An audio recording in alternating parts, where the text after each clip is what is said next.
morning, Professor Regina Mapanga and Ms. Charmaine. We are having tea or TeaYAKA with our faculty or my faculty alumni.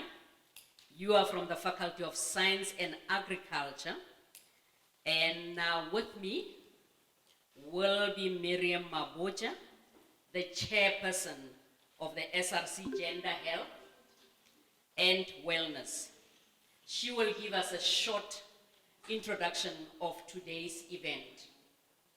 Before you start, Charmaine, let's get my co-facilitator to just briefly introduce the events this morning. Good morning, ladies and gentlemen. My name is Miriam Maboja. I am the former Deputy President of SRC 2020-2021 and current Chairperson of Gender Health and Wellness, SRC. I'm a master's student doing communication, and the concept, today we are going to be having TeaYAKA with my faculty alumni. The concept of this event that we're having today, it derived from a position where, as a student, you realize that, it was mainly focusing on females, but we then realized that we can't exclude males because we can't live without each other. So the concept of this TeaYAKA with my faculty alumni was that we invite the alumni of all the faculties to speak with the students, mostly female students, to inspire confidence in them on the choices of their career, and also to help them to navigate through and build skills, career skills, and while they're still students. Because as we can see that we are in a male-dominant industry. Majority of us, we just want to acquire degrees and we don't know what we will do after that. So the reason why we called the faculty, the alumni within the faculties, is for them to inspire confidence and courage into our female students so that we know what to do after we graduate. Thank you. Ms. Ngwenya, over to you. Namely TeaYAKA with you as the faculty alumnus from the Faculty of Science and Agriculture. Over to you, ma'am. Good morning, everyone. So I am Charmaine. I was an alumni there since 2006. I can say that my journey there as a science student was a bit confusing for me for a while. I think when I started, I did my BSc in microbiology, not knowing that I would land in the agriculture industry. So I studied microbiology and started working with my mother on the farm since 2010. So in short, I could say it was a bit touch and go, because you want to make sure that you get a job. I think basically you go to school because you're planning to get a job and you are planning to have a brighter financial future, but you don't realize that actually in the science industry itself, all these things are all connected. So when I started working with my mother, who was also an alumni of University of Limpopo, she was doing the general farming practice, and I came in to say, we could actually get final products out of the fresh produce that you are getting. So she would produce like the cabbages and some herbs and tomatoes and stuff. So I came in with the aspect of, let's actually develop products to actually have them in the retail arena. So it's been really how can I put it? It's been a really up and down cycle of having to put together all compliance issues, How do you sell those products? Will people actually appreciate those products? Because you have people saying, no, we are so loyal to certain brands that have been in the game for a while.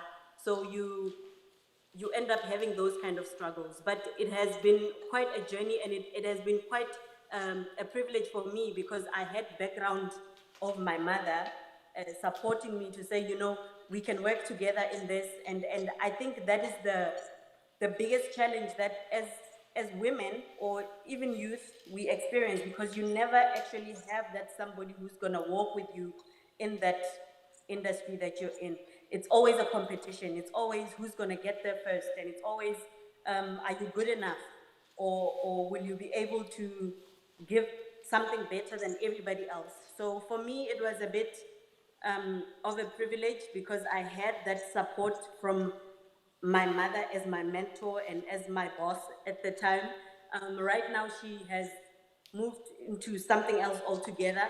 So she's not on the farm, but she has moved me into the farm to say you can actually keep on pursuing and keep on encouraging food security in whatever it is that you do. So currently, it's really that kind of journey. When you start off at school, you're thinking, I'm going to get some bright job. And you get to realize that, oh, it's actually not about that. It's actually me having to impact somebody somewhere, somehow. And that's what it has been for me, actually. And that in my whole path, with everybody that I've been meeting, with everybody that I've been and seeing actually farming on the ground and producing for the different markets, it has been that having to make an impact in somebody's life, and more than just making the money, more than just having that financial security that we're always talking about. It has been more of, yeah, being an impact, and being able to actually say to somebody, yes, you can make it, whether you have been in this industry from school or not. Yeah. Thank you. Thank you, Charmaine, for your time. Uh, we'll come back to the questions a bit later. We can now move to Prof Mapanga.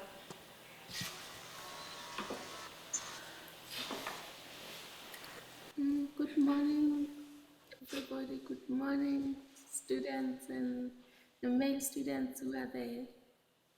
I hope you are having a good day. Okay. Firstly, I would like to thank the university for inviting me to come online and share my career path with you. And I must mention that the University of Limpopo has been my home for many years. I grew up at the university. In fact, I came to the university when I was only 16 years, turning 17 in my first year. Then I ended up spending 20 and a half years at the university as a student and also as an employee. So I stayed, I've been at the university from 1996 to 2017. So basically, I spent almost close to half of my life at the university as a student and as well as an employee. So what I will do in my presentation, I'll try to take you through the journey, how I started from being a student to where I am today. And I will start my presentation from the tertiary level. I will not go to the school. I guess the fact that you are already at the university, it means you knew what to do so that you can be where you are today. So I registered for Bachelor of Science, which I completed and majored in mathematics and physics, and that was in 1998. And I think when I completed my degree, I was only 19 years old. Then I was recruited to do an honors in both maths and physics, but I ended up settling to do an honors in physics, which I completed cum laude a year after my junior degree. Then I was further recruited to do my master's in physics. Then I started that master's in physics, which was later converted to a PhD.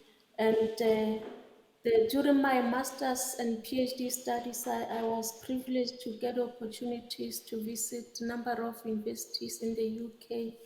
I think I spent most of my time there in at different universities working on my master's. I remember during my master's, I went to the University of Bath for 6 months.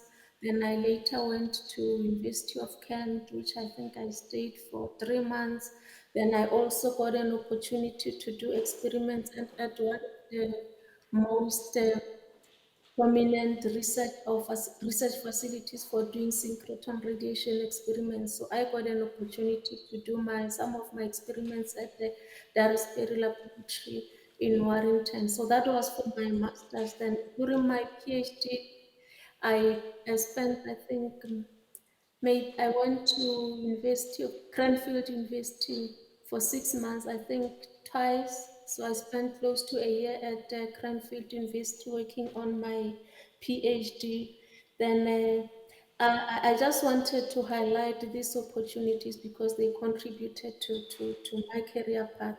Then after completing my PhD, I did a postdoc for 1 year at the University of Limpopo. All these degrees, I did them there, as I told you that I spent 20 years there. Then after my PhD degree, I did my postdoc for 1 year. Postdoc is an appointment where one is appointed to, unlike registering for a degree, you are appointed to do a research so that you can improve your skills or do more research on what you are working on. Then I did that for a year, if not less. Then I was employed as a senior researcher at the University of Limpopo Materials Modeling Center. Then I was later, a few years later, I was promoted to an associate professor, which was the post that I held until I left the university in 2017 to join the Council for Scientific and Industrial Research as a principal researcher. And I moved to the CSIR in 2017, so I've been there for about 5 years now. And last year, sometime early last year, I got appointed as a research group leader. So I'm doing dual roles where I'm employed as a principal researcher as well as a research group leader. Maybe to explain this better so that you can understand, it's more like at the university where you have a lecturer or a professor who's also a head of department. So in addition to teaching and research, the other person has to make sure that the department is functioning. So I'm doing both roles here at the CSIR as a principal researcher and as a research group leader in a group called Design and Optimization. And my responsibilities they include doing research and as well as leading and managing this group that I'm talking about. And maybe just to expand on that, I would like to close my presentation by briefly explaining what I do in my position. I lead and manage the research group. I define the strategic objectives of the group. I'm responsible for raising funds for the group, unlike at the university. So at the organization, you are told that by the end of this year, you should have raised this amount of money in millions. So I'm responsible for that.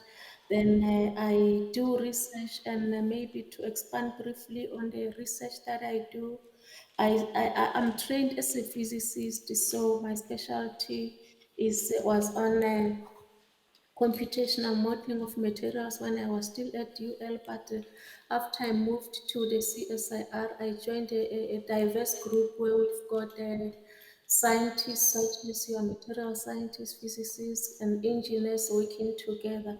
So we don't do just a physics research, so we do multidisciplinary research, combining all our skills and capabilities to solve a certain problem. So what do our group is focused on is focused on solving complex problems. So for example, if you look at a computer or a phone, it's got so many components. So, for example, all that phone is made up of different materials. So there will be someone looking at the materials that are used to make that phone. There should be someone who understands the electronics of that phone. There should be someone who understands how the screen is made, such that at the end of the day, we understand how the whole phone functions or work. So that's what we do. We're interested in mainly in developing tools and systems for complex systems where we use mathematical models, computational models and methods, as well as machine learning techniques to solve complex problems. And I will stop here, and I guess maybe if some of the things didn't come out, I will explain them during the question session. Thank you. Professor Mapanga, thank you very much. Thank you also to Ms. Ngwenya. Yes, these are candid conversations with career experts on topics that will keep you focused, students, on your career growth. Now, this time is meant for the students who are in the Faculty of Science and Agriculture.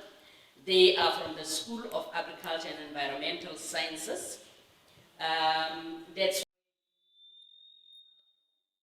And they are from the School of Mathematical and Computer Sciences. They are from the School of Molecular and Life Sciences. They are from the School of Physics and Mineral Sciences. Let's give these, our presenters, our alumni, during our TeaYAKA, a round of applause.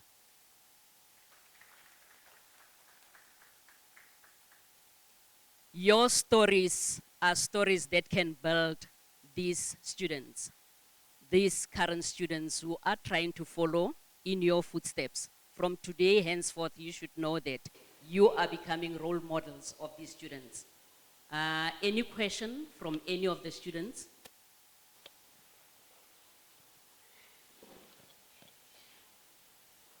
Please introduce yourself and what you are studying and the level of studies and who you are directing the question to.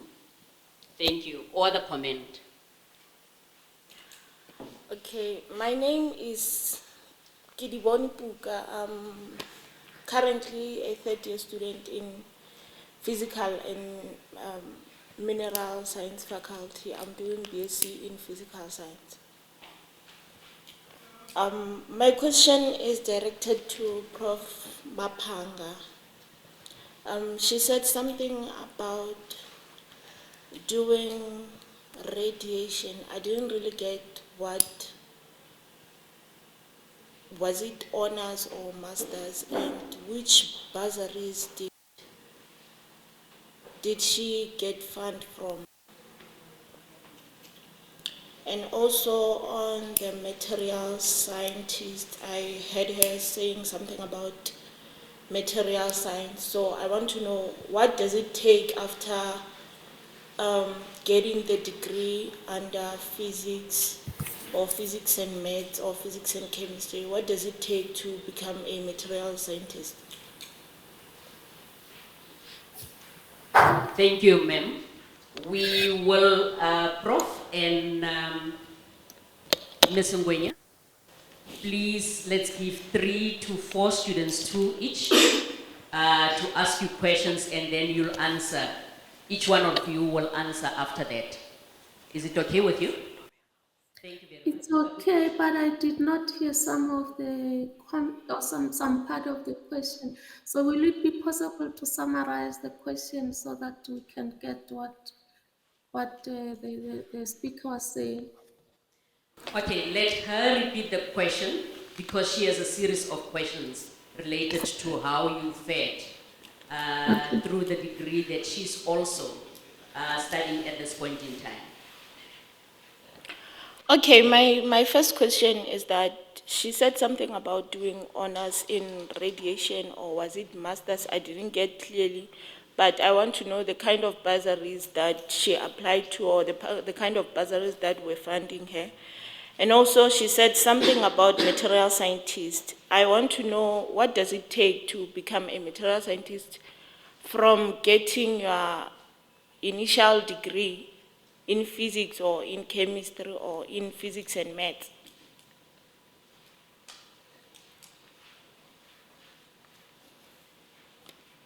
Is that clear now, Prof?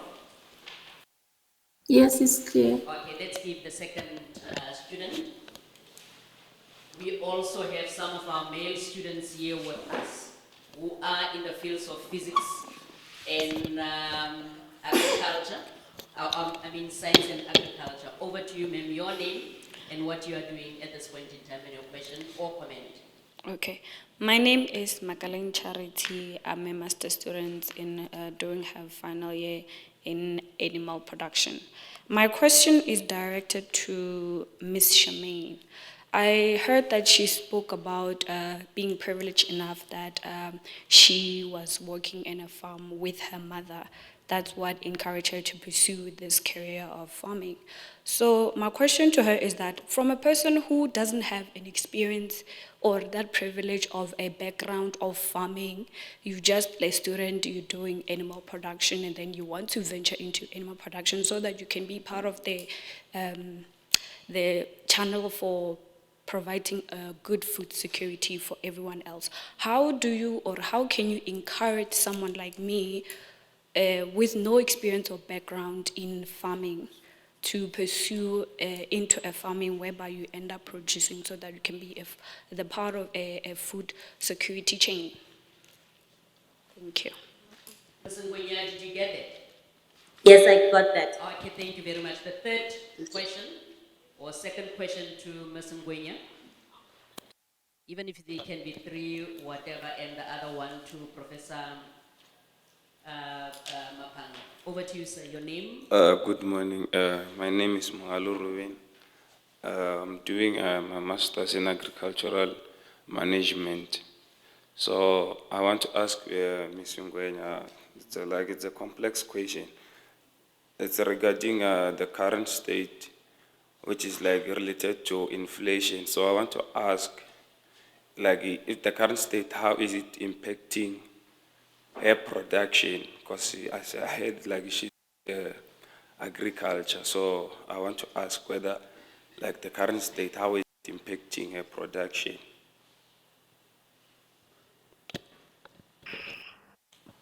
Was that clear, ma'am? Yes, yes, clear. Okay, thank you. Thank you, sir. The next question, the last for this round. Good morning. My name is Simango Emily. I'm currently registered for first year masters under the animal production program. My question is directed to Ms. Ngwenya. You mentioned how students go to school for financial stability. So I wanted to know, how would you advise a student who is actually in school only for financial stability, nothing related to passion or anything? How would you advise that student? Thank you. Well played, ma'am. Do we have another question for? Okay. Just the last one. Will it be directed to Professor Mapanga? Yes. Okay, thank you for balancing that.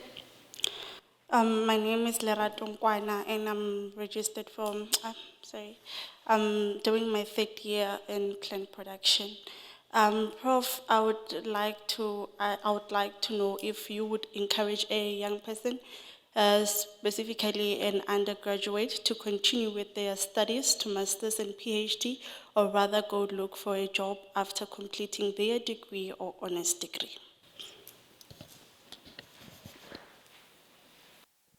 Myths that we have in the country in order to get a job, to secure a job, that you go immediately and immerse yourself in the job industry. To the faculty, I don't know who will go first. It's up to you. So I will start and answer the first speaker, the first person to ask. She asked about the bursaries and how does one become a material scientist. So in terms of the bursaries,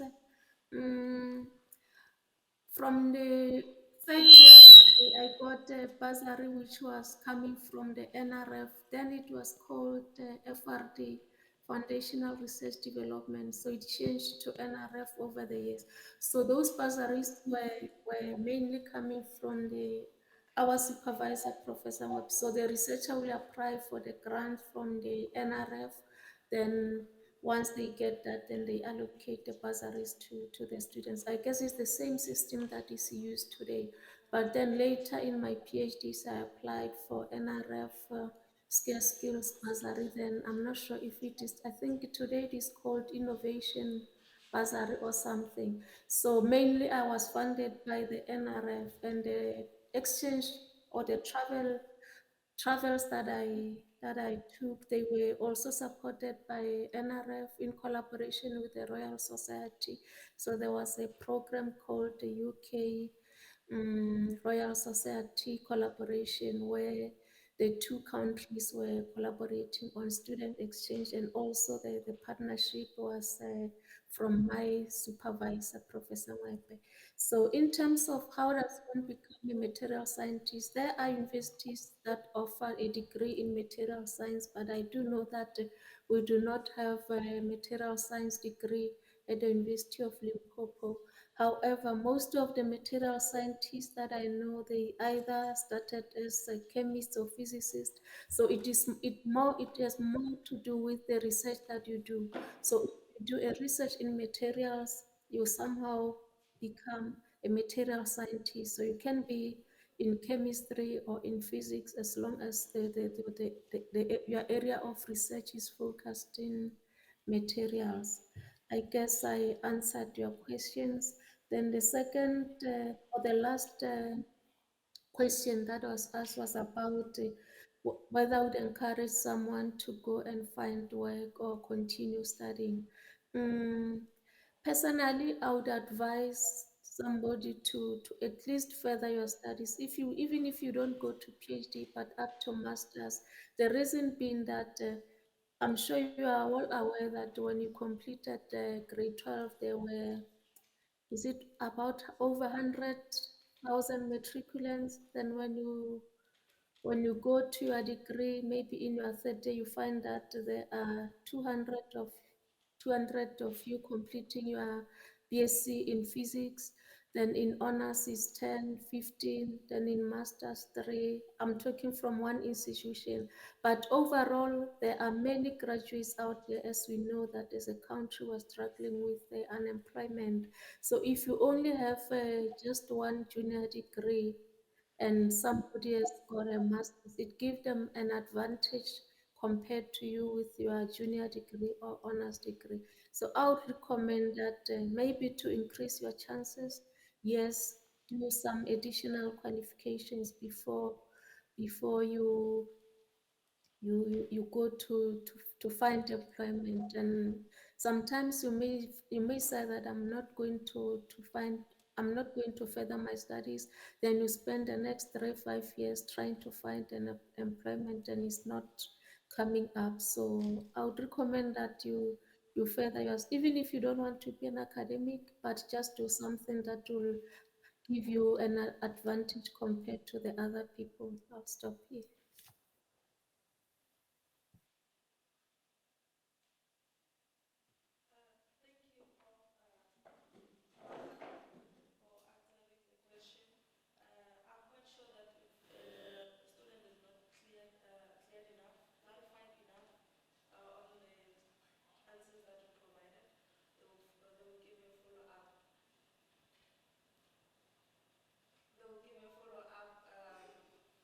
Question. Now we would like Ms. Charmaine to come through and answer some of the questions that the students have asked. Thank you. Okay, I will start with the first question that talked about not having farming experience. You know, I think everything goes back to, are you willing to learn? That's the first thing I would actually tell somebody. Everything starts with willingness to learn, and if whatever it is that you want to learn is something that you actually like. So Do you like it? You like farming? Do you like getting dirty? You can't go farming and expect that you are going to be clean all the time. So it's just those perks that you need to understand, at least do some research, have a little, what the kind of background, like read up on something, ask other people what is happening on the ground. And if you like all those results, if you like all those answers, if you think you can deal with that, then start learning.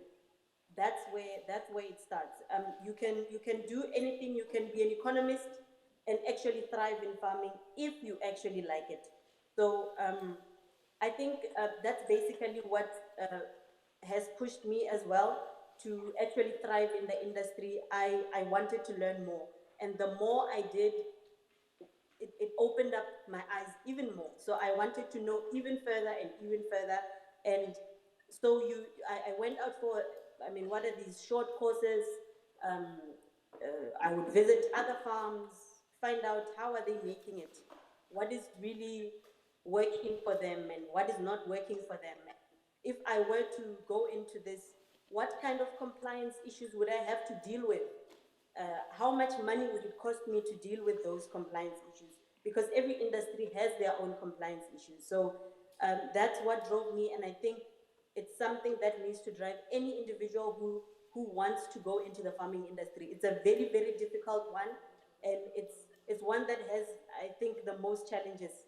And if you go in it liking it, and if you're ready to face the challenges that are there, and for you to know what challenges would be there would mean you would have to find out from other farmers, find out from people who've been there in the game, and ask the right questions. You know, get the exact details that you want to get, and from there, you're willing to learn, you go for it. Um, and so, for the second question, you know, if you are just looking for financial stability, I don't think when you're only looking to make money out of any industry actually works for anyone. So I think if you go into I'm talking about agriculture now. You are in agriculture. You can't at any point be looking at just making the money. Agriculture is a very, very, very a difficult industry. It's an industry that you must be in it, you know, for everything that you have. And it usually eats up more of the money that you might have, for you to even make like 10% of what you put in. So I think it's a problem that many young people are struggling with now when they go into agriculture, that, you know, you will get to make the money, and you'll be stable financially in like the second after you get a job and stuff like that. Even when you get work, you still have to, let's say, for example, you work as an extension officer in the departments of agriculture or any private sector for all that matters. You get in there, you are an extension officer that needs to assist the farmers. Yes, you get paid, but at the end of the day, your impact must be seen. So whether you go out there, you go and assist, you must have the information. You must want to know more. You must be willing to actually advise. When you go to that farm and you see a pipe leaking, you must know what to help that farmer with. You must know what words to say to that person or how to help that person. So um, all in all industries, it's not always just about being financially stable. It's all the time about you being able to make an impact. And that, it grows on a person. You don't start off like that. You don't start off saying, you know, I'm just gonna create employment, or I'm just going to do community development or whatever. But it grows on you as you like the industry that you're in, and as you're willing to learn, and as you go out there enough to hear other people's stories. So it's all about that. Go out there and find out what people are actually struggling with, and all the money actually just comes back. If I could just put an example for me, uh, we are working with other farmers, and we go out there and find out what is wrong, and you know, how can we help we don't have the money. We don't have money to say, take this money and you'll buy yourself fertilizer and stuff like that. But we we give them support. We say, you know what, just if this is an industry that you actually want and you want to thrive in this industry, um, call, find out, I'm struggling with this, and how can I help myself with this kind of problem. So as we've been going out there and working with other people and seeing um, the difference that we make with those people, it has opened up doors for us as our small cooperative. It has opened up doors for us for different markets, for international markets. People come and say, "Oh my goodness, you're actually helping other people." So you end up creating financial stability after you've actually took your hand out and said, I am actually here, and what I've learned in school and what I've studied and what everybody else around me has told me can actually work for me to assist somebody else. So it's a change of mindset. For you to be financially stable, you actually have to have your hand out to say, I am here for whoever it is that may need me. And when you are there for other people, somebody else is going to be there for you. Yeah. And if number three, the inflation problem is a huge problem, actually. Um, we have seen a drastic increase of about 50 to 55% with fertilizers. So it changed from our last season, where we could have said we made like a profit, like roughly a profit of 45 to 50%. This year we can see that it's not actually going to be the same. So the inflation has impacted us a lot. It has taken up, the fertilizers are up, fuel is up, which is one of the things that we use for spraying and all that. So you have those two main things, and then you have the inflation of employees wanting even more. So you try to kind of make better investments in what way, in a way that decrease as much as you can in terms of fertilizers. So we are fortunate enough to be using mostly organic supplies. So we have a rotation of work on our farm. We have chickens, and then we have cattle, we have goats, and so then we make our compost. We have moringa, which we put back into the soil as well. So we just make our compost and put it back there, so that our fertilizer needs kind of go down. So that's how we are kind of controlling it now. It's still, our margins are still low because of that, but that's how we are trying to control it. So the waste that we have, we try to use so that it goes back into the soil, promote soil fertility, promote our plant nutrition and stuff like that. So it's really a bad situation. I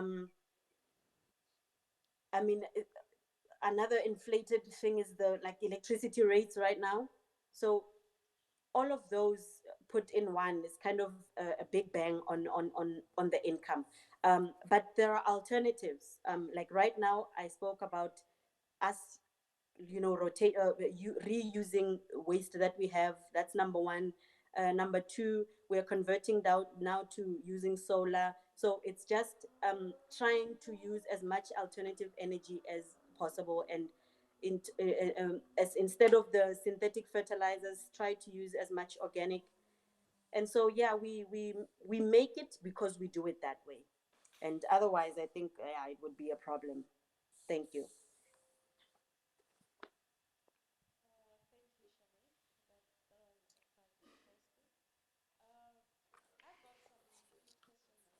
Did you? Since there are no comment, I think Charmaine reminded me of something when she was mentioning the money. So the question that was asked by Lerato, asking whether she should continue studying or go and find an employment. So I think also in terms of the pay that you get. If you've got just your junior degree, you'll have that junior position for life if you don't change anything.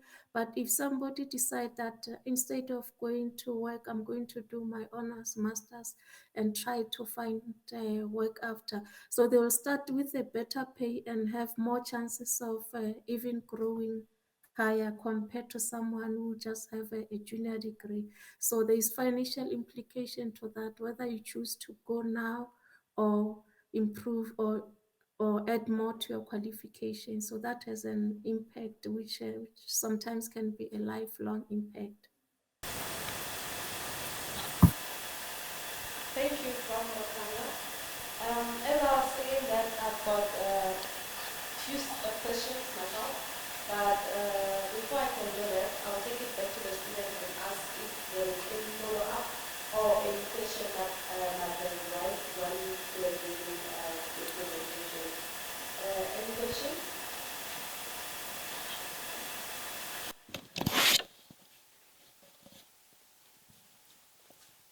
Noted.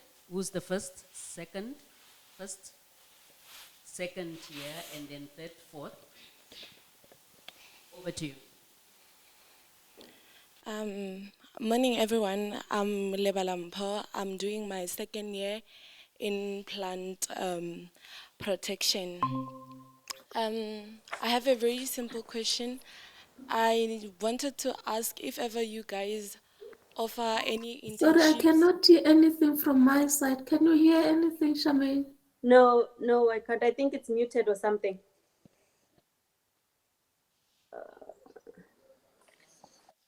Can you hear me? Yeah, I can hear you now. Okay. I don't know if ever I should start over or what. Okay. I'm Limpopo and I'm doing my second year in plant protection. My question is directed to Charmaine, and I wanted to know if ever you guys offer different internships or bursaries, and I also wanted to know the name of your firm. Okay. We do take graduates who do, like, what do they call it, in-service training, or who just want to have a gap year that they want to learn. We don't classify it as internships because internships usually have a stipend or a wage or something like that. So we take students on a voluntary basis. Why we do that is to actually make the graduates realize that you shouldn't go into it just for the money, because when we do have a stipend, you'll get so many applicants, over 100 applicants coming in and saying they want to do experiential training or they want to do voluntary work for agriculture and stuff, and they get there, they lazy around. So that's what we've realized, and so we removed the stipend package, to say, if you want to be in this, be in it whether there's money or not, you know? So yeah, that's what we do. And then the name of our farm is NTL Baraka Eco Farming. Yeah.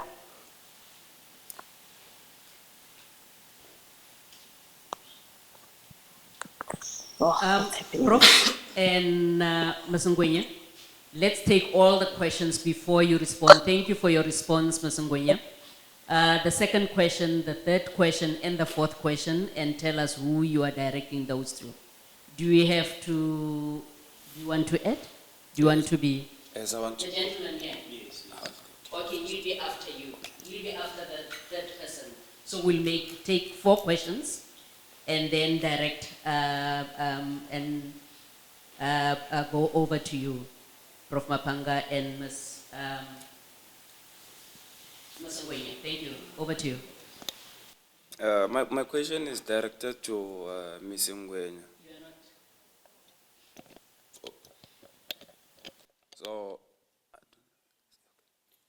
So my question is directed to Ms. Ngwenya. So I heard, I guess, like it's a commercial farm, I suppose.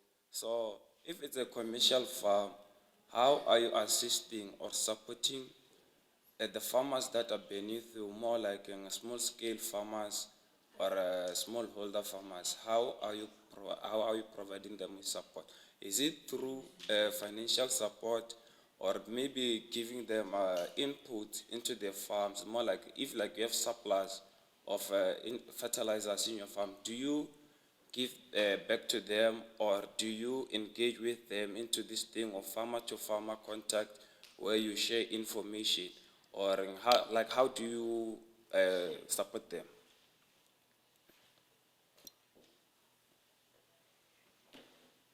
I'm sorry, can you please repeat? You said, can you please shorten it a bit?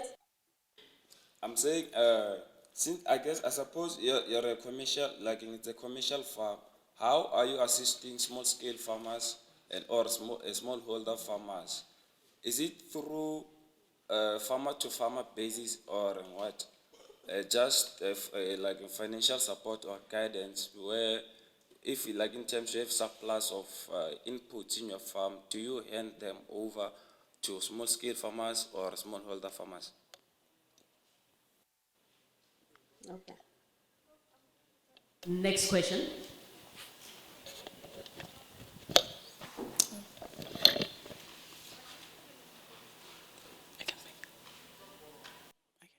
Oh, hello everyone. My name is Kharolo Masipa. I'm a master's candidate in soil science.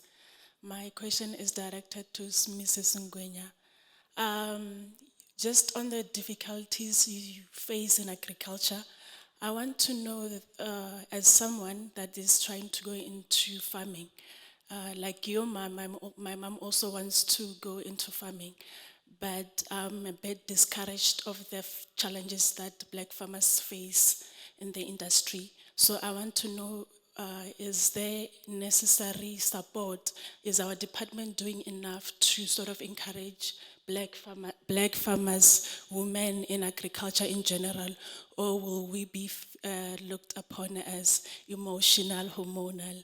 So yeah, that's it. Thank you.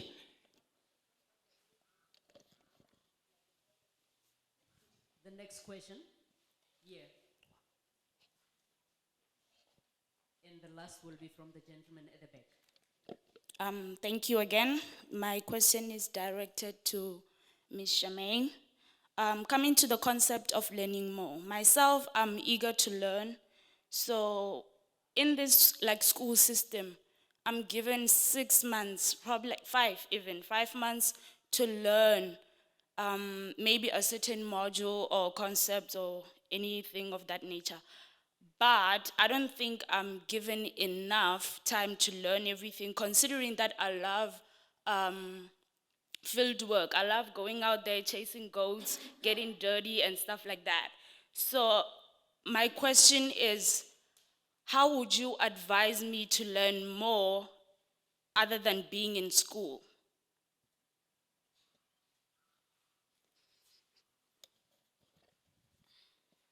Thank you.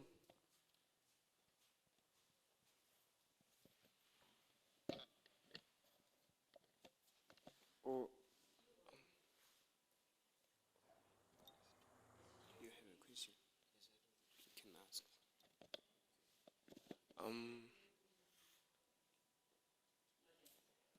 My name is Noko Lebelo, and I'm doing honors in agricultural extension. So my question is directed to Ms. Ngwenya. So the statistics says that women find it more difficult when it comes to farming compared to their male counterparts. So as someone who's already into farming, how would you explain this, or would you agree with this analogy, or do you think you and your male counterparts are facing the same problems, and maybe some of the women in agriculture just don't have enough information, or don't know where to get the right information, or even ask the right questions from the right people? I think that's all. Thank you. Ladies, I'm told that there's a last question from another student. Over to you, sir. Hello everyone.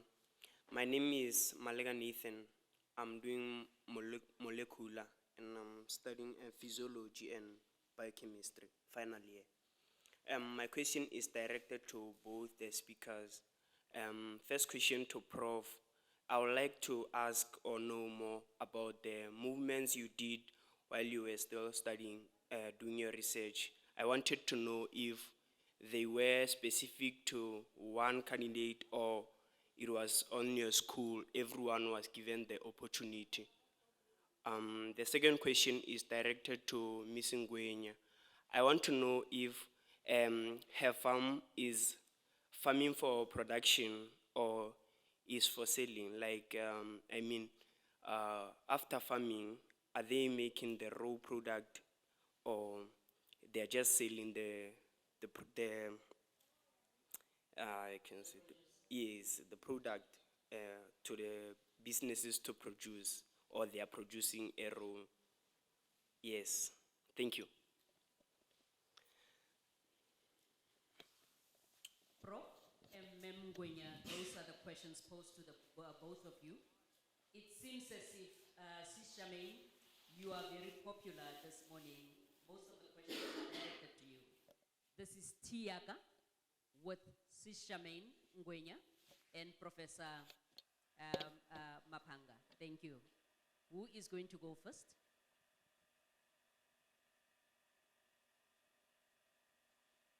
Okay, I'll go first. I think Charmaine is down.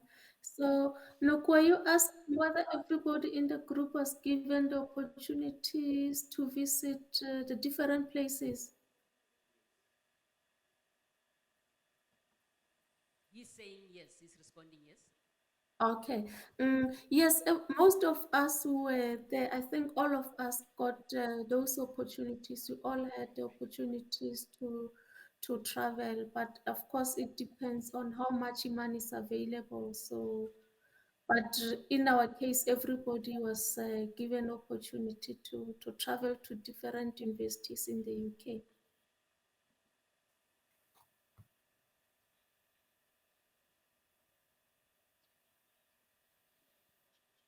Prof, is there any other thing that you'd want, that you'd wish to also emphasize on? Or I see that Ms. Ngwenya is back on. But Prof, you can go for a few minutes before we go back to Ms. Ngwenya. I do not have much. I was looking at the time and the questions that Charmaine has. But what I can tell the students who are here, I just want to say to them that opportunities are there, but there should be something that one does that is different to the rest too, so that you can be advantaged. So just keep that in mind as you proceed with your studies. Thank you. Thanks for that, Prof. Over to you, Ms. Ngwenya. Okay, excuse me for that. So I'll start with the question of the supporting the small farmers. So what we have in our area is a cooperative. A cooperative. So we have small cooperatives of the different farms there, and then we have a bigger cooperative in our area. It's called GRASP, where if you need assistance, then you go there and you enlist what you need. For what product, for what produce, what are you going to produce? Your season starts from when up to when, and when you submit those, then we work with the Department of Agriculture and Rural Development to then outsource those. If you have some form of funds and you want to top it up, then it depends which program then we apply for. So that's how we work if we need some financial assistance. Otherwise, then through that also, then we have interactions where when you have problems, then you ask, we assist each other in that way. Even if we don't go to the different farms like door to door, but then you get the answers that you require for you to solve the problems that you have. So that's how we are doing it currently. Is the department doing enough to support women farmers? I like saying the department is trying their best. And they are doing their best, the best that they can. Problems will be there within the department. It's out of your control. There's nothing you can do about it. And the one thing that you have to bear in mind is that, they have my mother calls it, what does she call it again? Like their time flows. So we are like in different time zones. So something that you will need in like 24 hours, their 24 hours is like 24 months. So it's a bit of a challenge when it comes to farming, because when you want something in a month, you need it in a month. So we just have to, you allow yourself to work with their procedure. It's their process, so you have to apply and you wait for so many months, and that's where then they will call you.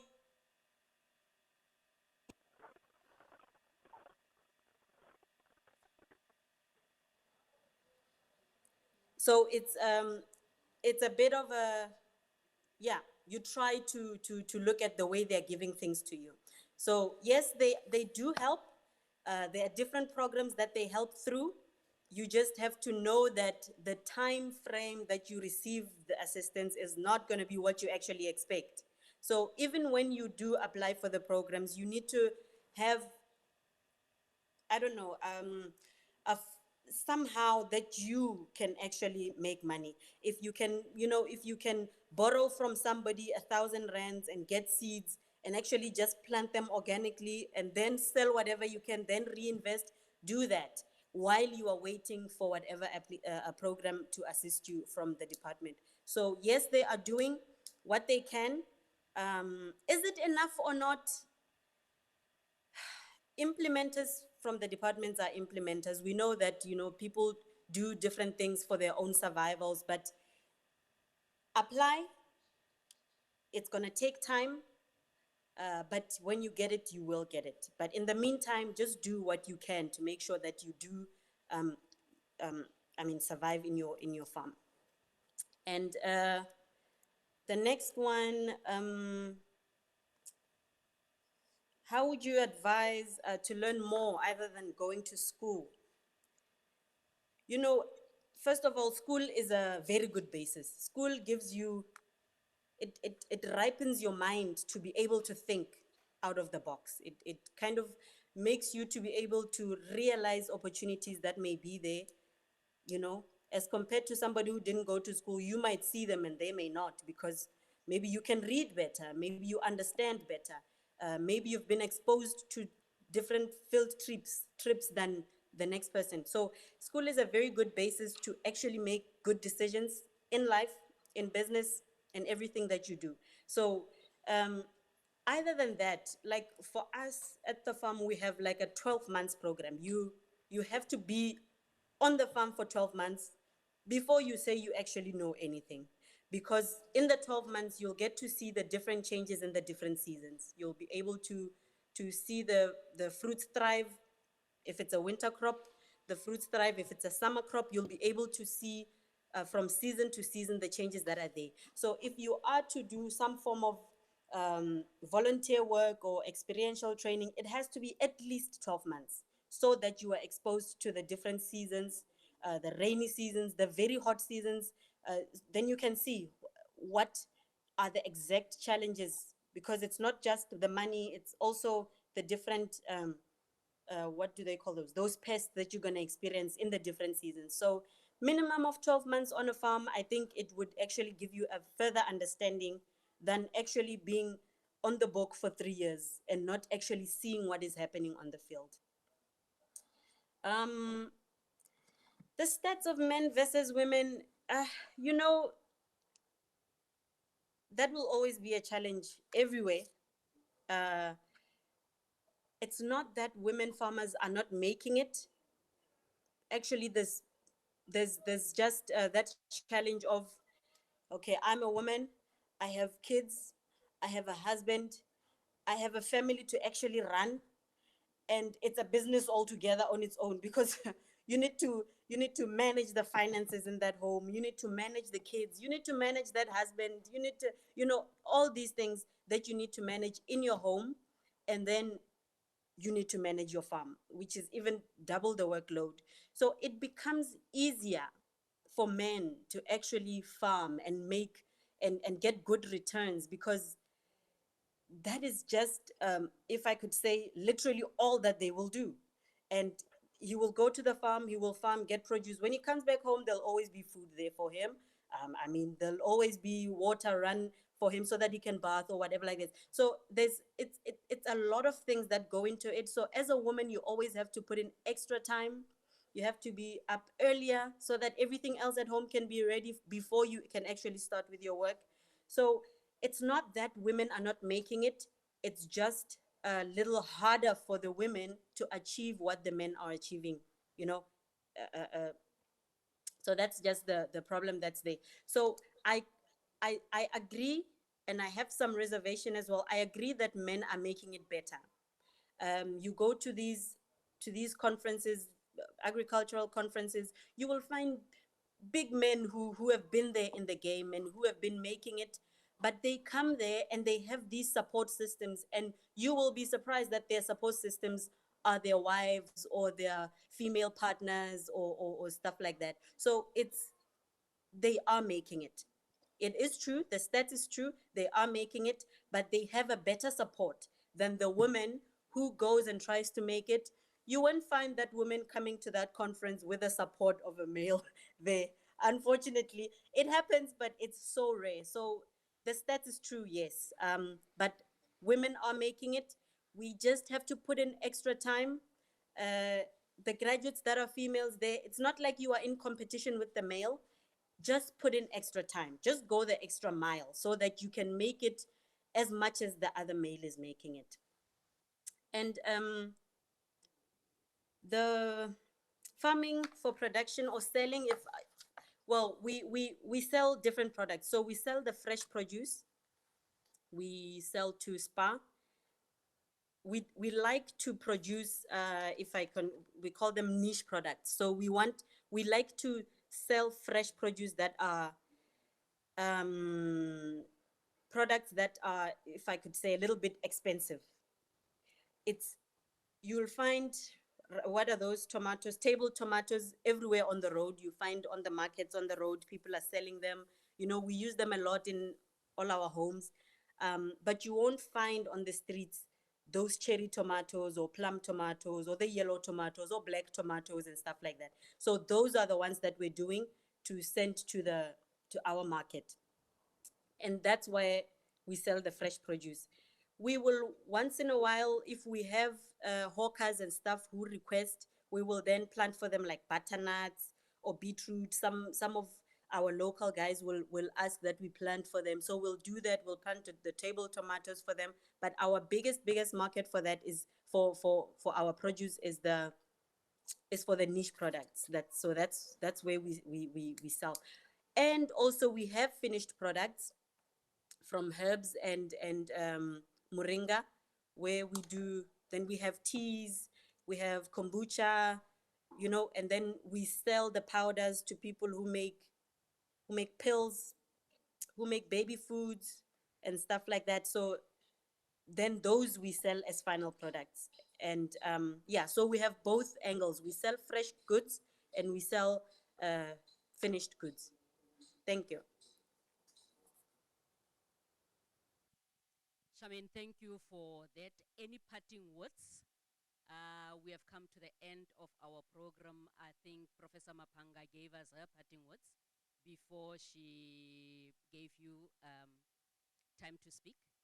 Any parting words? You said you are a microbiologist, if I'm not mistaken, and your mother. What did she study again? And before you give us your minute, parting word or parting message.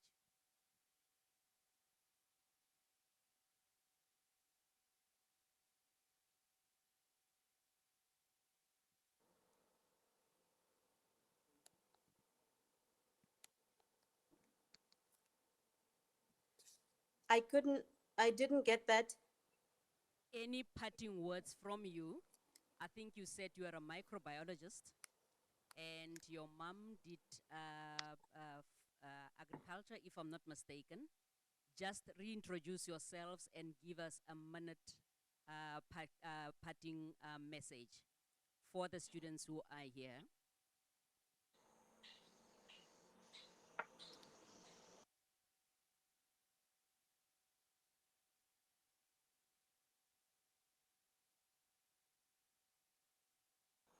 I'm sorry, my speaker was offline. You're saying we must introduce ourselves. No. It's a parting message Okay. that we want you to give to the students who are here from the Faculty of Science and Agriculture. And Okay. we also want you to briefly just confirm that yes, you are a microbiologist, and yes, your mom did this at the University of Limpopo. Okay. Okay, so yeah, in a nutshell, then I would say yes. My name is Charmaine Ngwenya, and I completed microbiology, BSc microbiology in 2009, and I've been working since then, since 2010. The next year, I've been working with my mother, who's an alumni of the University of Limpopo in farming. So she has been working since 2002 around there, and you know, I was always the steer girl, I guess. During holidays, I'd be the one who she sends, just go and check on this, go to the field and check on this. So probably my love for agriculture grew from there. And yeah, so from 2010, I've been working with her, and we've been producing and selling fresh produce to local hawkers. We've been selling to this company that makes sauce. Right brand is a right brand. So Spa, Woolworths, Pick and Pay. So it's been that kind of journey with me working with her. So the ropes that I did receive, I got from my mother, who has been in the farming industry for that long, and who actually studied BSc Agric up to master's level. So yes, uh, it's been a journey of guidance through and through. And fortunately, now I can actually do the things on my own, even without her, just knowing that, you know, she has put the platform right. And I think the biggest thing is, I'm not sure if like the agricultural students will. I'm pretty sure you'd know that the good agricultural practices, when they're in place and you put your records right, you know, anybody can come in there and do the work even in your absence. So I was fortunate enough to be exposed to somebody who, you know, my mother was able to do that. She would record everything. When she plants, she'd write, I planted these tomato seedlings with so many seeds, and they gave me so many seedlings, and you know, so much detail. So it was easier for me to just go back to the books and say, okay, so this is how she did it. And then I would show her, you know what, you doing this and this way was kind of a no, so let's improve it this way. So yeah, that has been the journey that I've been in with my mother, which I'm still going through right now with my husband. And having had her support was just a, you know,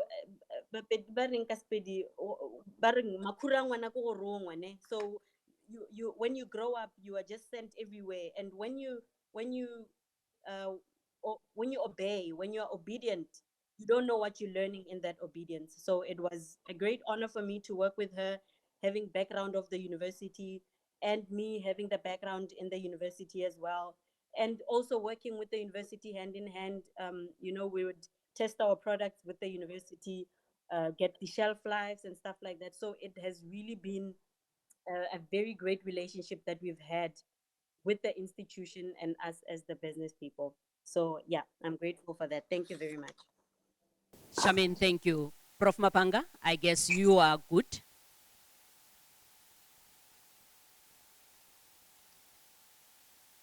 To the ladies, thank you very much for that. Charmaine has just shown us that it is not only as an agriculture graduate or as a farmer, you would need a person who is a mechanic, you would need an accountant, you would need a legal expert who is going to look at the compliance of everything that you do. either the relationship that you have and so on, you would need other people to help you succeed in your farm as a business. You also need skills that would also propel you as a human being. The love that you said you had or that you have as a student. Professor Mapanga, your field is also another challenge for undergraduates who are always confused and asking themselves if they will get employment after that, where it is a challenge to get bursaries, where it is a challenge to get a whole lot of other things. But what you are saying is that you should make yourself a very special candidate within that field so that you should stand out. I thank you for the candid conversations that you had with our students at this point in time. And we hope that we are going to sustain the relationship. We will talk to you later as the Alumni and Convocation Office. Ms. Ngwenya, congratulations. We do not want to be home affairs where we are parting you and your husband. We learn or get your new surname afterwards, and congratulations to you. Thank you very much. Over to Miriam, my co-presenter. Thank you very much for honoring our call when we called and said, come and give courage to our students so that they know what to do after graduating. And also, I would also like to thank our students for honoring the call and leaving all behind your comfortable beds and your studies to come and listen to the to our alumni while they're giving you advices on how to maneuver and how to build a career while you're still a student. Thank you once again. Over to you. In closing, Prof and Charmaine. Charmaine, you are Mrs. now who? Mrs. who now? Sorry for that. Putting you on the spot for that. So that we shouldn't undermine your husband, we shouldn't undermine the family. Yes, it's Mrs. Mokoto now. Mrs. Mokoto, thank you very much. Thank you for the resources that you've also spent in getting the data to be able to connect with us now. And we hope and pray that this conversation is going to continue even after this, where we will have communication after this with you as an individual, with you and others who are in the field and the students. We are going to find ways in continuing this conversation with you or any other ask that you get from students in mentoring them and so on. Professor Mapanga, thank you very much for sharing your time and your resources as well with us. Congratulations in your professional achievements and continue, both ladies, please do continue to grow into who your source of life wills of you. We salute you. Thank you very much. Bye.